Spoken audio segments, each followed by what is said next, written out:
Pam and I first met when we were both on the board of directors at a not-for-profit in Broward County. We've been together, it'll be 17 or 18 years in November. Shortly after we met, we both took up golf, but I have to admit that Pam had a lot more patience for it. I think it's because she just loved being out on the golf course with friends. It really gave her a time to interact and spend time with people. And it also is an environment, frankly, where you can be outdoors, and she was able to smoke. Pam has always been a prolific smoker. She grew up in a tobacco family, and so it was normal. I'm told from her friends in high school that, you know, you or I may have had a candy dish in our living room when we were growing up, and Pam's family had a basket of cigarettes when you walked in the door. I mean, I pictured being 80 years old, pushing her in a wheelchair with an oxygen tank through Sawgrass Mills with emphysema, so, you know, I didn't like that potential future.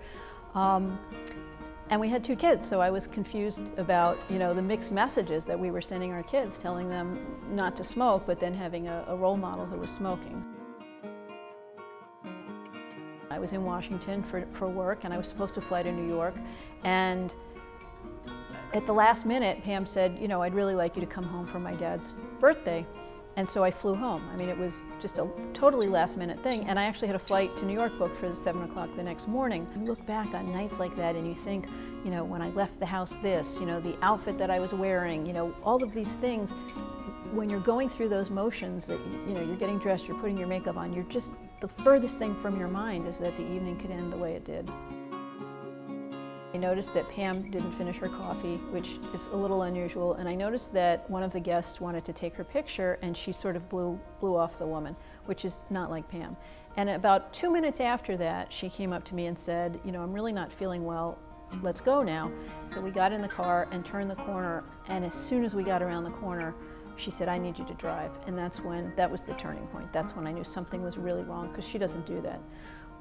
And so we switched seats, and I looked over at her, and she looked like death warmed over. I mean, she was gray, she looked just clammy, and you could tell she just couldn't get comfortable. She was really in a lot of discomfort, so I asked what was going on. She had pain between her shoulder blades, and she was nauseous, and her arm seemed to be hurting, and she asked, you don't think I'm having a heart attack, do you?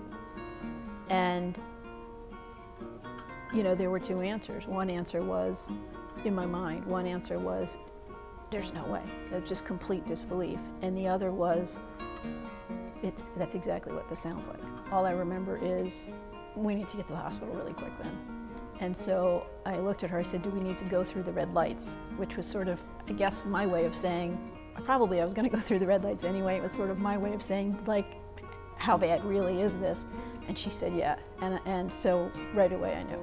So we got to the hospital within maybe 2 minutes. And they said to us, Pam's having a heart attack, but you got here just in time. It's just at the beginning, so it's gonna be okay. And the nurses were standing by, and they were asking me questions, obviously. And, you know, as soon as I would say, she smokes 2 packs of cigarettes a day, they would all say, oh, okay.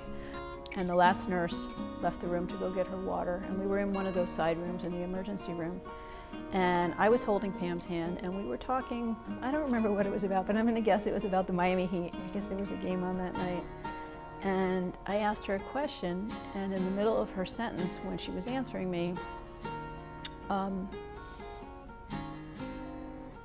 her mouth just sort of dropped open, like sideways.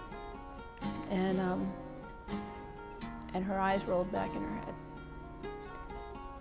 All I can say is time stood still. And they used those paddles on her, and they used them twice. And they put a bag on her face. And the machine that she was connected to just flatlined.